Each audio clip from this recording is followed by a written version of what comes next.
ચાલો વિદ્યાર્થી મિત્રો, થર્ડ સેશન ની અંદર આપણે અધિશોષણને અસર કરતા પરિબળો ભણીશું. આગળના સેશન ની અંદર આપણે અધિશોષણ કોને કહેવાય, અપશોષણ, અવશોષણની વ્યાખ્યા ભણ્યા.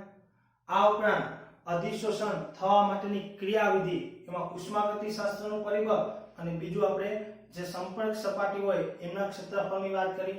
અને ત્યાર પછી આપણે અધિશોષણના બે પ્રકાર જોયા, એક ભૌતિક અધિશોષણ અને બીજું છે રાસાયણિક અધિશોષણ. એ તફાવત સ્વરૂપે આપણે લાસ્ટ સેશનની અંદર ભણ્યા છે. હવે આપણે અધિશોષણ કોઈનામાં વધારે થશે, કોઈનામાં ઓછું થશે, તેને અસર કરતા કયા કયા પરિબળો છે, આ પોઈન્ટ આપણી એનસીઈઆરટી ની બુકમાં આપેલો નથી, પણ આપણે એમાં એક ફ્રુન્ડલીજ અધિશોષણ સમતાપી આવો એક પોઈન્ટ આપેલો છે. જે પોઈન્ટ આમનો હું છે એક ભાગ છે, કેમ કે આ સમજશું તો જ આપણે ખબર પડશે કે પોઈન્ટ ક્યાંથી આવ્યો છે. ઓકે, તો આપણે પહેલા આમની વાત કરીએ. જ્યારે પણ ટેક્સ્ટ બુકમાં આપેલો ક્વેશ્ચન શરૂ થશે ત્યારે હું તમને ઉલ્લેખ કરીશ કે આ ટેક્સ્ટ બુકમાં આપણને આપેલો છે, પણ એના માટે આ સમજવું જરૂરી છે, આપણા નોલેજ માટે જરૂરી છે. હવે એમાં પહેલું પરિબળ, મુખ્યત્વે ચાર પરિબળો છે: અધિશોષિતનો સ્વભાવ, અધિશોષકનો સ્વભાવ, તાપમાન અને દબાણ. એમાં પહેલું પરિબળ છે અધિશોષિતનો સ્વભાવ.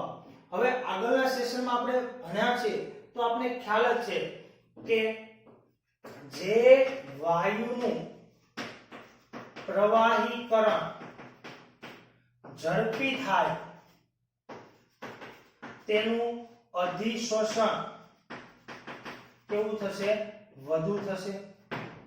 તમે જાણો છો કે જે વાયુનું પ્રવાહીકરણ ઝડપી થાય, અને આપણે એ પણ જાણીએ છીએ કે જે વાયુના ક્રાંતિક તાપમાન કેવા હોય, ઊંચા હોય, આગળ આપણે જોયું છે ઊંચા હોય, તેનું પ્રવાહીકરણ ઝડપી થાય. ઝડપી, ઇન શોર્ટ આપણે એવું કહી શકીએ કે ભાઈ જેનું પ્રવાહીકરણ ઝડપી થાય એનું અધિશોષણ પણ કેવું થશે, વધારે થતું આપણે જોવા મળશે. દાખલા તરીકે આપણે એક ઉદાહરણ લઈએ. તમે જો એક H2 છે, એક N2 છે, એક O2 છે અને એક CO2 છે. હવે આમાં કોનું અધિશોષણ વધારે થશે? તો કે આપણે કીધું ને અધિશોષણનો સ્વભાવ, આ બધા સ્વભાવ જુદા જુદા છે. જો આમની આપણે વાત કરીએ અને આમની વાત કરીએ, આ કેવા કહેવાય, કાયમી વાયુ કહેવાય, અને આ કેવા કહેવાય, બિન કાયમી. કેવા કહેવાય, બિન કાયમી. કેમ એવું મેં કીધું?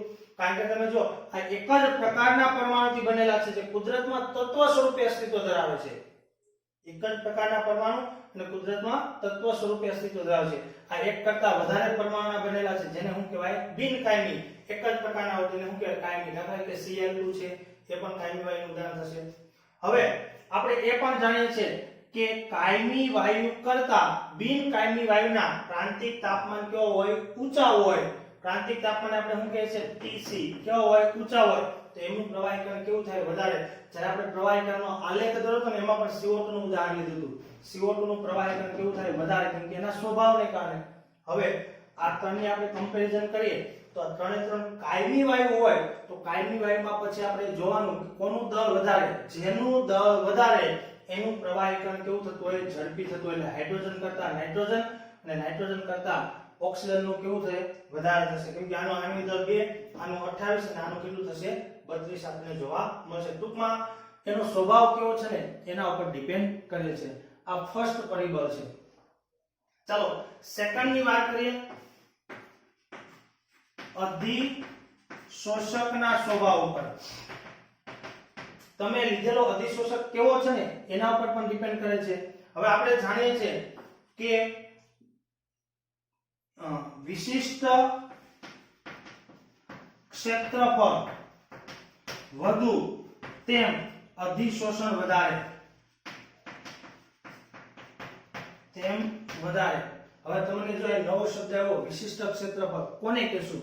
આપણે આગળ ઉષ્માગતિશાસ્ત્રમાં ખબર વિશિષ્ટ ઉષ્મા ક્ષમતા ભણ્યા હતા, વિશિષ્ટ એન્થાલ્પી ભણ્યા હતા, અને ત્યારે મેં તમને કીધું હતું કે વિશિષ્ટ શબ્દ આવે એનો અર્થ હંમેશા પ્રતિ ગ્રામે, એટલે કે 1 ગ્રામ અધિશોષકનું જે સંપર્ક સપાટીનું ખુલ્લું ક્ષેત્રફળ હોય એને આપણે શું કહીશું, વિશિષ્ટ ક્ષેત્રફળ. પ્રતિ ગ્રામે 1 ગ્રામનું જેટલું છે એને આપણે શું કહીશું, વિશિષ્ટ ક્ષેત્રફળ કહેશું. એટલે હું જુદા જુદા અધિશોષક લઉં, દાખલા કે સિલિકા જેલ લઉં છું, દાખલા કે એલ્યુમિના લઉં છું, તો 1 ગ્રામ એલ્યુમિના કરતા 1 ગ્રામ સિલિકાનું વિશિષ્ટ ક્ષેત્રફળ કદાચ વધારે છે અથવા તો કેવું હશે, ઓછું છે, એના ઉપર ડિપેન્ડ કરે છે. માટે આપણે એમ કહી શકીએ કે જેમ સંપર્ક ખુલ્લી સપાટી વધુ એટલે કે છિદ્રાળુ વધારે એટલે કે પાવડર અવસ્થામાં હોય, કેવા અવસ્થામાં હોય, પાવડર અવસ્થામાં હોય ત્યારે અધિશોષણ વધુ થશે. તમે જો ત્યારે અધિશોષણ કેવું થાય, વધારે થતું આપણને જોવા મળશે. માટે આપણે કહીશું કે ભાઈ આપણો અધિશોષક કેવો હોવો જોઈએ, તો કે આપણા અધિશોષકનું પ્રતિ ગ્રામે ક્ષેત્રફળ વધારે હશે, ખુલ્લી સપાટી કેવી હોય, વધારે હોય, એમની અધિશોષણ કરવાની ક્ષમતા કેવી હશે, વધારે આપણને જોવા મળે છે. સિલિકા જેલ, માટી છે, પાણી ચારકોલ છે, ચારકોલનો આપણે ઉપયોગ કરીએ છીએ, આ બધામાં જેનું ક્ષેત્રફળ વધારે એનું અધિશોષણ કેવું થશે, વધારે થતું આપણને જોવા મળશે. આ અસર કરતું બીજું પરિબળ છે. હવે આ બે પરિબળ તો કેવા છે, કોમનલી જેનો આપણે ઉપયોગ કરીએ છીએ અને આપણે સમજી શકીએ છીએ ને એવા પરિબળ છે. હવે ત્રીજું પરિબળ છે તાપમાન, તાપમાનની અસર. અધિશોષણ ઉપર તાપમાનની કેવી અસર થશે, તો આપણે જાણીએ છીએ કે માની લો કે આપણે એક અધિશોષિત લીધો છે, માનો કે કોઈ વાયુ લીધો છે, પછી આપણે લીધો છે અધિશોષક, અને આ બંને કમ્બાઈન થઈ અને શું બનાવશે, અધિશોષણની ઘટના બનશે. માનો કે ભૌતિક પ્રકારનું અધિશોષણ, વાયુ એટલે કેવું થશે, ભૌતિક પ્રકારનું અધિશોષણ થશે, અને ભૌતિક પ્રકારનું અધિશોષણ થાય એટલે આ પ્રક્રિયા કેવી હશે, પ્રતિવર્તી હશે. અને પ્રતિવર્તી હોય તો એના માટે ડેલ્ટા એચ એબ્સોર્પ્શન, કાલે આપણે વાત કરી હતી, કેવું મૂલ્ય હોય, નેગેટિવ. કેવું મૂલ્ય હોય, નેગેટિવ. હવે તમે જો આમને લસેટરનો નિયમ લાગુ પાડી શકો, અને લસેટરના સિદ્ધાંત અનુસાર, લસેટેરિય ના સિદ્ધાંત અનુસાર આપણે એવું કહી શકીએ કે તાપમાનના વધારા સાથે અધિશોષણ ઘટે છે. અને આપણે વાત પણ કરી હતી કે ભૌતિક અધિશોષણ હંમેશા નીચા તાપમાને પરિણમે, ઊંચા તાપમાને એમાં શું થશે, ઘટાડો થતો આપણને જોવા મળશે. આપણે એમ કહીશું લસેટરના સિદ્ધાંત પ્રમાણે તાપમાન વધતા અધિશોષણ ઘટે. શું થશે, અધિશોષણમાં ઘટાડો થતો આપણને જોવા મળે. કેવો સંબંધ છે, વ્યસ્ત સંબંધ છે. અધિશોષણ ચલે છે 1/, ટેમ્પરેચર, તાપમાન શબ્દ આપણે વાપરી શકીએ, આનો ઉપયોગ કરી શકાય. આપણે ભૌતિક અધિશોષણ માટે લાગુ પાડી શકીએ.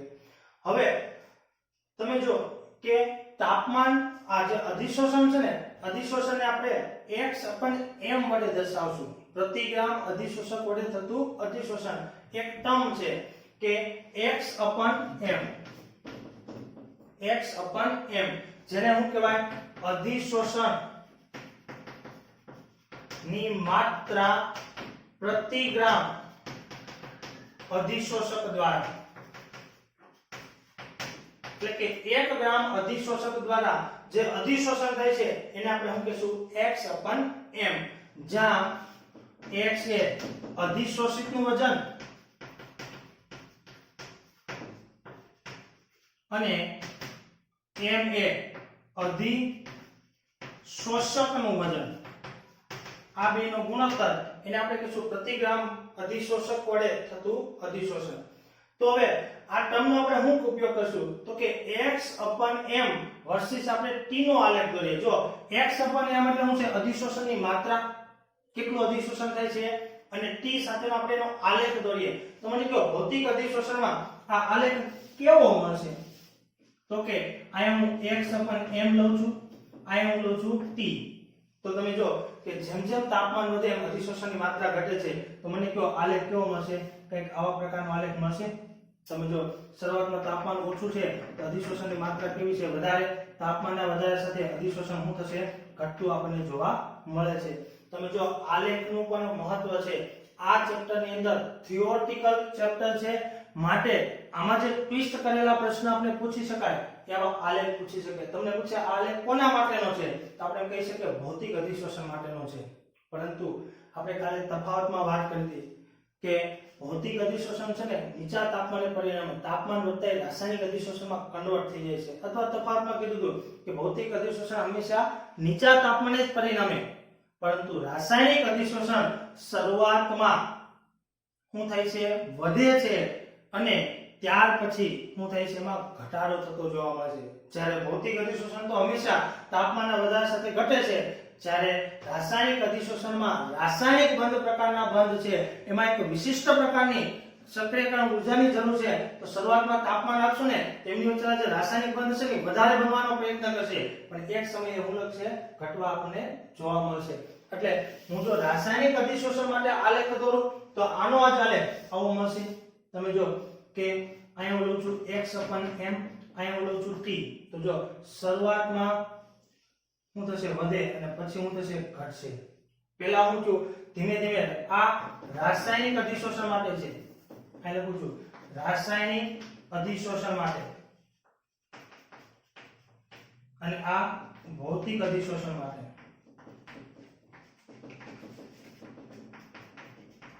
આ કોના માટેનો આલેખ છે, ભૌતિક અધિશોષણ માટે. ભૌતિક અધિશોષણમાં હંમેશા તાપમાનના વધારા સાથે શું થશે, ઘટશે. જ્યારે રાસાયણિક અધિશોષણમાં શરૂઆતમાં શું થાય છે, વધી અને ટોચ ઉપર પહોંચે છે, અને પછીથી શું થાય છે, ઘટાડો થતો આપણને જોવા મળે છે.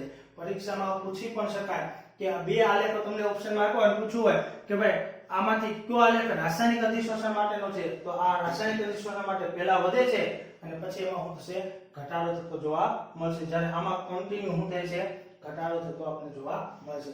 એટલા માટે આ ટર્મ આપણે ભણવી અગત્યની છે. ઓકે, ચાલો આપણે ચોથું પરિબળ છે દબાણ. ચોથું પરિબળ છે દબાણ. દબાણની આપણે વાત કરીએ તો પછી એ ભૌતિક અધિશોષણ હોય કે રાસાયણિક અધિશોષણ હોય, એમાં કોઈ ફેરફાર જોવા મળશે નહીં. આમાં કેમ તાપમાનમાં બેમાં અલગ અલગ હતું, એમ દબાણ માટે આપણે એમ કહીશું કે અધિશોષણ સાથે દબાણ હંમેશા સમપ્રમાણનો સંબંધ ધરાવે છે.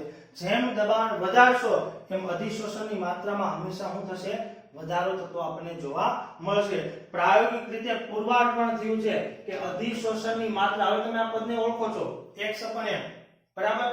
અધિશોષણની માત્રા પ્રતિ ગ્રામ અધિશોષક વડે થતું અધિશોષણ ચલે છે શું આવશે, p 1/n. આવું સૂત્ર એકવાર પુરવાર પણ થઈ ગયું છે. તમે જો કે અધિશોષણની માત્રા દબાણ સાથે કેવો સંબંધ ધરાવે છે, સમપ્રમાણનો સંબંધ ધરાવે છે. આ વસ્તુ આપણે આગળ આઇસોથર્મ ભણશું એની અંદર પ્રોવાઈડ પણ કરશું. તો આમનો જો આપણે આલેખ દોરવામાં આવે x/m વર્સિસ p નો, તો અહીં આપણે x/m લેશું, અહીં આપણે શું લેશું, p. તો મને કયો આલેખ કેવો મળશે, તો કે જો આ આલેખ આપણે કંઈક આવા પ્રકારનો મળશે.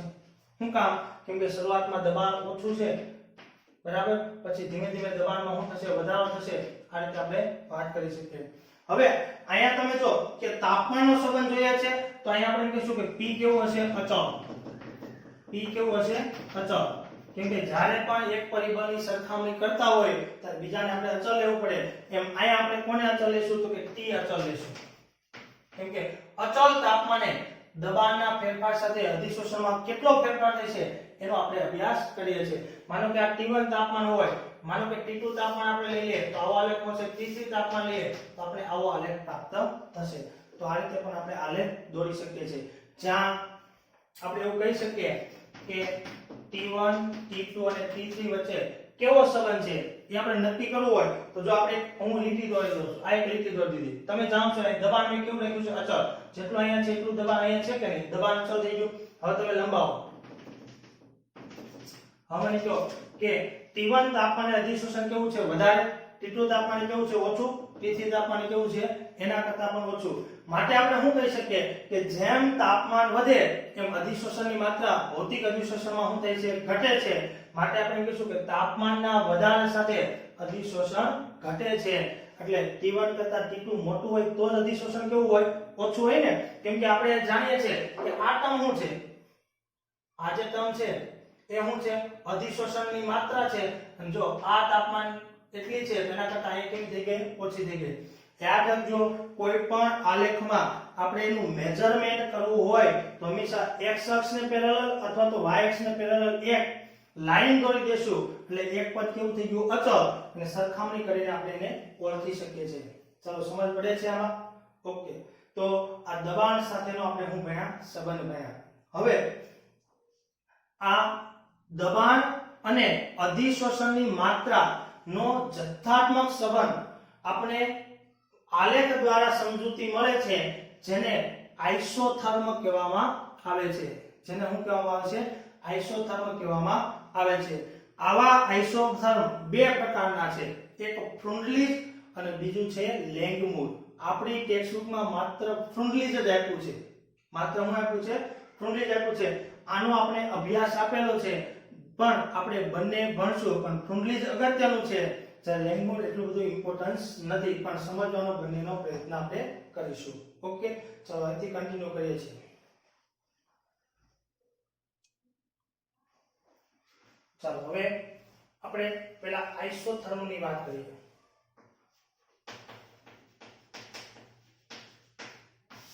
જેને આપણે સમતાપી વક્ર કહીશું શું કામ સમતાપી વક્ર કારણ કે તાપમાન કેવું લીધું છે આપણે અચળ લીધું છે તો ચલો પહેલા તો આપણે એની વ્યાખ્યા આપીએ કોને કહેવાય આઇસોથર્મ તો વ્યાખ્યા અચળ તાપમાને આ કન્ડિશન છે અચળ તાપમાને અધિશોષક વડે અધિશોષિત વાયુના અધિશોષણ ની માત્રાનું વિચરણ દબાણના ફેરફાર સાથે વક્ર દ્વારા અભિવ્યક્ત કરાય તો તેને આઇસોથર્મ કહેવામાં આવે છે તેને આઇસોથર્મ કહેવામાં આવે છે અચળ તાપમાને અધિશોષિત વડે અધિશોષિત વાયુના અધિશોષણની માત્રા એટલે x/m નું વિચરણ દબાણ એટલે કે P ના ફેરફાર વક્ર દ્વારા રજૂ કરવામાં આવે અહીંયા જે આપણે વક્ર રજૂ કર્યો હતો કે વક્ર દ્વારા રજૂ કરાય તેને આઇસોથર્મ કહેવામાં આવે છે આવા આઇસોથર્મ બે પ્રકારના છે એક છે ફ્રુન્ડલીજ અને બીજું છે લેંગમ્યુર એક છે ફ્રુન્ડલીજ અને બીજું છે લેંગમ્યુર આવા બે પ્રકારના આઇસોથર્મ આપણે જોવા મળે છે બરાબર આપણે એક એકની વાત કરીશું ચલો પહેલા તો આપણે વાત કરીએ ફ્રુન્ડલીજની અધિશોષણ સમતાપી આઇસોથર્મ એટલે અધિશોષણ સમતાપી આપણે એની વાત કરીશું ચાલો ફ્રુન્ડલીજ નામના વૈજ્ઞાનિકે એક સ્ટેટમેન્ટ દ્વારા રજૂઆત કરી કે ભાઈ અચળ તાપમાને અધિશોષણની માત્રા એ દબાણ સાથે નીચે પ્રમાણે સમપ્રમાણમાં સંબંધ ધરાવે જેણે વાત કરી કે અચળ તાપમાને અધિશોષણની માત્રા એ દબાણ સાથે નીચે પ્રમાણે સમપ્રમાણનો સંબંધ ધરાવે છે તે સંબંધ આપણે લખીએ જો x/m ચલે છે p1/n p1/n તમે જો આ પદને આની સાથે કેવો સંબંધ છે સમપ્રમાણનો સંબંધ છે આ સંબંધને પ્રાયોગિક રીતે આપ્યો છે કેટલાક પ્રયોગો કરી અને એના નિષ્કર્ષ સ્વરૂપે આપણને આ આપેલો છે એટલે આજે સમતાપી છે એની પાછળ કોઈ સૈદ્ધાંતિક પુરાવા નથી પ્રાયોગિક રીતે આપણે મૂલ્ય આપી દીધું છે ઓકે હાલો હવે આપણે આ પદની સમજૂતી આપીએ હવે આપણે જાણીએ છીએ x/m એ શું છે પ્રતિ ગ્રામ અધિશોષક વડે થતું અધિશોષણ પ્રતિ ગ્રામ અધિશોષક વડે થતું અધિશોષણ ચલો બીજું પદની આપણે સમજૂતી આપીએ તો x એટલે શું છે અધિશોષિતનું વજન m એ શું છે અધિશોષકનું વજન અધિશોષકનું વજન, P એ શું છે વાયુનું દબાણ, અને હવે આ જે પદ છે ને એમને આપણે આગળ લઈ જઈએ તો આપણે આવું કંઈક મળશે x/m. અહીંયા તમે જો સપ્રમાણતાની નિશાની કાઢી નાખશો એટલે k સપ્રમાણતા અચળાંક * p 1/n, જ્યાં k અને n એ શું છે અચળાંકો છે.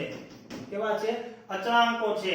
આ n નું મૂલ્ય કેટલું હોય તો કે n always greater than or equal to શું હોય વર્ડ આપણે જોવા મળશે 1 કરતા વધારે ન હોય. આપણે એનું મૂલ્ય કેટલું જોવા મળશે તો કે greater than or equal to near about આપણે કંઈક આટલું મૂલ્ય જોવા મળશે. n is equal greater than or equal to એટલું હશે એટલે આપણે કહી શકીએ કે 0 કરતા 1/n મોટું હશે અને 1 કરતા કેવું હશે નાનું આપણને જોવા મળશે. 1/n નું મૂલ્ય 0 અને 1 ની વચ્ચે જ હોય, જ્યારે n હંમેશા 1 હોય અથવા તો 1 કરતા કેવું હોય વધારે આપણને જોવા મળે છે. એ ફિક્સ મૂલ્ય હોય, અચળાંક છે બરાબર. દરેક વાયુ માટે કેવા હશે જુદા જુદા. એટલે આપણે કહીશું k અને n અચળાંકો જે વાયુ જો ઘન હોય તો ઘન અને તાપમાન પર આધાર રાખે. આપણે એવું કહી શકીએ કે વાયુના સ્વભાવ ઉપર, ઘનના સ્વભાવ ઉપર અને તાપમાન ઉપર આધાર રાખે. k અને n કેટલા હશે તો અચળ પદ છે. દરેક વાયુ માટે કેવા હશે જુદા જુદા, પણ હશે કેવા ફિક્સ કે જથ્થા ઉપર ડિપેન્ડ કરતા નથી. એટલે k અને n એ અચળાંકો છે. જુદા જુદા વાયુ માટે કેવો હોય છે જુદા જુદા હોય છે. એનો આધાર તાપમાન કેટલું લીધું છે અને વાયુ કયો લીધો છે એના પર ડિપેન્ડ કરે છે. અને આપણે મૂલ્ય લખી દીધું. આપણે બુકમાં આપેલું છે જનરલી આ 0 અને 1 ની વચ્ચે જ હોય છે, પણ એ મૂલ્ય કેટલું હોય તો કે મોટા ભાગે 0.1 થી શરૂ કરી અને 0.5 ની વચ્ચે જ હોય.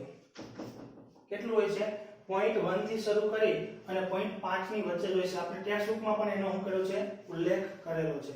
ઓકે ચાલો તો આને કહીશું આપણે ફ્રુન્ડલીજ અધિશોષણ સમતાપી. ચાલો આપણે એનો આલેખ દોરીએ. આમનો જો આપણે આલેખ દોરીએ તો આલેખ તો આપણે આગળ દોર્યો તો એ જ આલેખ મળશે આપણે x/m એટલે અધિશોષણની માત્રા. અહીંયા આપણે દબાણ સાથેનો સંબંધ મેળવો છે એટલે અહીંયા આપણે શું લખશું p. અહીંયા આપણે શું લખશું p. ચાલો તો આલેખ કેવો મળશે આ T1 તાપમાન, આ T2 તાપમાન અને આ 2 છે T3 તાપમાન.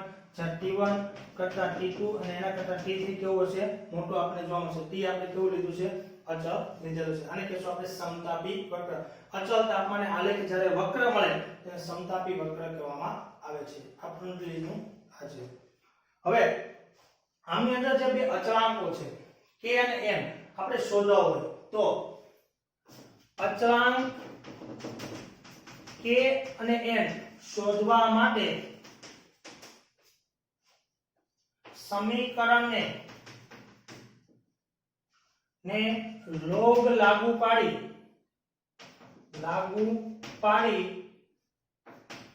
આલેખ દ્વારા શોધી શકાય. તમે જો તેના k અને n કેટલા છે ને આપણે શોધવા હોય ને તો આપણે સમીકરણને લોગ લાગુ પાડી અને જે મૂલ્ય હોય એનો આપણે આલેખ દોરશું તો એના દ્વારા શોધી શકાય છે. ચાલો તો આપણું જે સમીકરણ છે ને લોગ લાગુ પાડી તો શું થશે log x/m. આપણું સમીકરણ છે log x/m is equal to અહીંયા લખી દો log અહીંયા 2 પદ આપણને આપેલું છે k * p 1/n. એને પણ લાગુ શું પડશે log લાગુ પડશે. હવે સાદું આપીએ તો આ શું લખાય log x/m is equal to log આને લાગુ પાડશું એટલે શું થશે log k. આને લાગુ પાડશું એટલે log p, પણ ઘાતની ઘાત ક્યાં આવી જશે આગળ 1/n log શું થશે p. આવું થશે. હવે આ સમીકરણને સરખાવો તો y બરાબર શું આવશે mx c સમીકરણ થશે. જે કોના માટેનું સમીકરણ છે સીધી રેખા માટેનું સમીકરણ છે. y અક્ષ ઉપર આપણે શું લેશું log x/m મૂલ્ય મૂકશું. x અક્ષ ઉપર આપણે શું મૂકશું p મૂકશું log p મૂકશું. ઢાળનું મૂલ્ય 1/n હશે અને આંતરછેદ કેટલો છે k. તો તમે જો કે આપેલા મૂલ્ય ઉપરથી આલેખ દોરવાનો પ્રયત્ન કરો તો અહીંયા આપણે લેશું log x/m, અહીંયા લેશું આપણે log p. તો તમારો આલેખ ઓરિજિન માંથી શરૂ નહીં થાય કેમ કે આના આંતરછેદનું મૂલ્ય કંઈક છે એટલે અહીંયાથી શરૂ કરીને કેવો મળશે સીધી રેખા મળશે. તો મને કહો આટલો ભાગ છે શું કહેવાય આંતરછેદ અને આંતરછેદનું મૂલ્ય કેટલું છે log k. હવે માનો કે આંતરછેદ તમને કંઈ પણ મળી ગયો 0.1 0.3 0.5 અને એનું એન્ટિલોગ લઈ લો એટલે તમને શું મળી જશે k મળી જશે. તમને જે મૂલ્ય મળ્યું છે માનો કે આંતરછેદનું કંઈ પણ મૂલ્ય મળ્યું છે 0.3 મળ્યું છે તો 0.3 અહીંયા મૂકી દો, log ને આ બાજુ લાવો એટલે એન્ટિલોગ એટલે k નું મૂલ્ય આપણને મળી જશે. એ રીતે તમે એનો ઢાળ શોધી લો.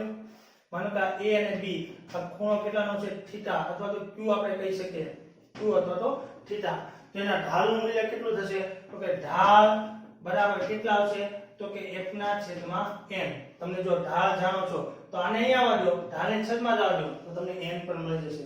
તો આ રીતે આપણે k અને n પણ ગણી શકીએ છીએ. ઓકે, ચાલો હવે આ જે ફ્રુન્ડલીજ અધિશોષણ સંતાપી છે, ફ્રુન્ડલીજ અધિશોષણ સંતાપી એનું આ સ્વરૂપ તો છે, આના સ્વરૂપો છે. આ ઉપરાંત બીજા સ્વરૂપો પણ આપણને જોવા મળે છે. એમની આપણે વાત કરીએ તો તમે જો કે આપણે એવું કહી શકીએ કે x/m બરાબર.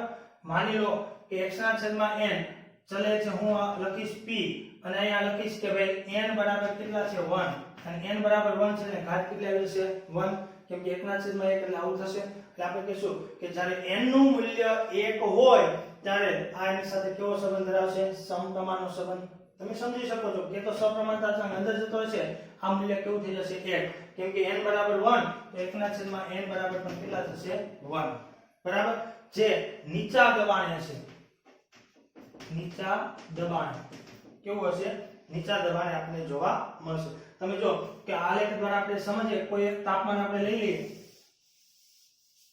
આ એક T તાપમાન છે, એક જ આલેખ લઈશું, પેલા જુદા જુદા તાપમાનના બદલે તો આપણે સમજવાનો પ્રયત્ન કરીએ તો આપણે સમજી શકીએ. તમે જો કે શરૂઆતમાં જ્યારે નીચું દબાણ હશે, જ્યારે નીચું દબાણ હશે ત્યારે લગભગ સંબંધ કેવો હશે સમપ્રમાણ જેવો હશે. આલેખ કંઈક આવા પ્રકારનો મળશે. જો શરૂઆતમાં આટલો સ્ટ્રેટ લાઈન છે, જ્યારે દબાણ કેવું છે નીચું આપણે જોવા મળશે. હવે માનો કે x/m ચલે છે p 1/m એટલે આપણે એમ કહીશું કે ભાઈ મોડરેટ દબાણ, દબાણ એટલે કે થોડું ઊંચું દબાણ, ઊંચું દબાણ લેશું. શું થશે ઊંચું દબાણ તો તમને જો આલેખ થોડો વક્ર બનશે, આ રીતે થોડો વક્ર બનશે. અહીંયા તમે જોઈ શકો છો આ સ્ટ્રેટ લાઈન છે, પછી થોડો શું બનશે વક્ર આલેખ આપણને જોવા મળશે. આ રીતે વક્ર દબાણ તમે કહી શકો નીચા દબાણે, થોડા ઊંચા દબાણે. અને ત્યાર પછી માનો કે x/m આપણે લઈએ તો આ શું થઈ જશે p ની 0 ઘાત કેમ કે દબાણ ઊંચું લેશું, ઊંચું ત્યારે 1/n કેવો થઈ જશે તો કે 1/n નું મૂલ્ય કેવું થઈ જશે 0. 1/n નું મૂલ્ય કેવું થઈ જશે 0 તો p ની 0 ઘાત એટલે આપણે એમ કહીશું કે અધિશોષણ દબાણથી કેવું થઈ જાય સ્વતંત્ર થઈ જશે. એટલે આલેખ કેવો મળશે આપણે સીધી રેખા મળશે. એટલે અમુક દબાણ પછી તમે ગમે એટલું દબાણ પ્રાપ્ત કરશો, ગમે એટલું દબાણ આપશો પણ અધિશોષણની માત્રા વધશે નહીં કેમ કે કોઈ પણ અધિશોષક હોય એના પર વાયુ એકવાર ચીપકી જશે એટલે સપાટી આખી ઢંકાઈ ગઈ પછી વધારે વાયુ એના પર ચોંટી શકતા નથી. ઊંચા દબાણે સંતૃપ્તતા પ્રાપ્ત કરે છે. એટલે આપણે એમ કહીશું કે સંતૃપ્ત બને છે અથવા તો કેવું બને છે સ્વતંત્ર, દબાણ ઉપર આધાર રાખતું નથી. આ એની મર્યાદા પણ છે. તમે જો કે તમને એમ પૂછે કે ભાઈ ફ્રુન્ડલીજ અધિશોષણ સમતાપીની મર્યાદા શું તો આપણે કહી શકીએ કે ઊંચા દબાણે, અહીં લખ્યું ને આપણે ઊંચા દબાણે, આ છે ઊંચા દબાણ કેવું બની જશે સ્વતંત્ર બની જશે. આપણો આલેખ જે વક્ર સ્વરૂપે આપણે દોર્યો હતો ને, મેં હમણાં જનરલી આલેખ દોર્યો હતો એક આવા પ્રકારના દોર્યા હતા પણ તમે જો આગળ જતા હું થઈ જશે સ્ટ્રેટ લાઈન બની જશે. શું બની જશે સ્ટ્રેટ લાઈન. માટે આપણે એમ કહીશું કે ઊંચા દબાણે એ દબાણથી કેવું થઈ જાય છે સ્વતંત્ર થઈ જાય છે. આ બાબતની સમજૂતી આપણે ફ્રુન્ડલીજ આપી શકતો નથી. બાકી ફ્રુન્ડલીજ તો આપણે શું કીધું કે ભાઈ અચળ તાપમાને અધિશોષણની માત્રા દબાણ સાથે સમપ્રમાણનો સંબંધ ધરાવે છે પણ ઊંચા દબાણે એનું વિધાન સાચું પડતું નથી. એટલે ઊંચા દબાણે સમજાવી શકતો નથી. એટલે આપણે એમ કહી શકીએ કે ભાઈ એની મર્યાદા,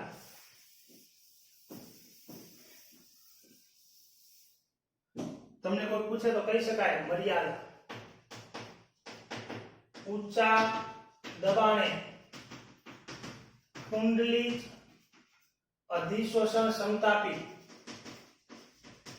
સમતાપી એ ફ્રુન્ડલીચનું પાલન કરતો નથી. હું પાલન કરતો નથી. આવું પણ લખી શકો અથવા તમે એવું કહી શકો કે ઊંચા દબાણે ફ્રુન્ડલીચ અધિશોષણ ક્ષમતા બી આપણે ઉપયોગી થતી નથી. અને બીજી વાત યાદ રાખજો કે માત્ર એક આણ્વીય સ્તર બને ત્યારે ઉપયોગી છે, ત્યારે ખાસ ઉપયોગી આપણને જોવા મળે છે. આ સેન્ટેન્સ તમે કદાચ ન લખો તો પણ ચાલશે, પણ આપણે એમ કહીશું કે આ એમની શું છે મર્યાદા આપણને જોવા મળે છે. ઓકે, નેક્સ્ટ સેશન ની અંદર હવે આપણે લેંગમૂળ અધિશોષણ ક્ષમતા બી જોશું. એટલું બધું ઇમ્પોર્ટન્સ નથી, પણ જો આજે મેં થિયરી તમને લખીને આપી છે, આ થિયરી ઇમ્પોર્ટન્ટ છે, આઈએમપી છે, વારંવાર પૂછાતી થિયરી છે અને ટેક્સ્ટ બુકમાં પણ તમને આ જ થિયરી આપેલી છે. એટલે બરાબર સમજજો અને એની તૈયારી કરજો. ઓકે.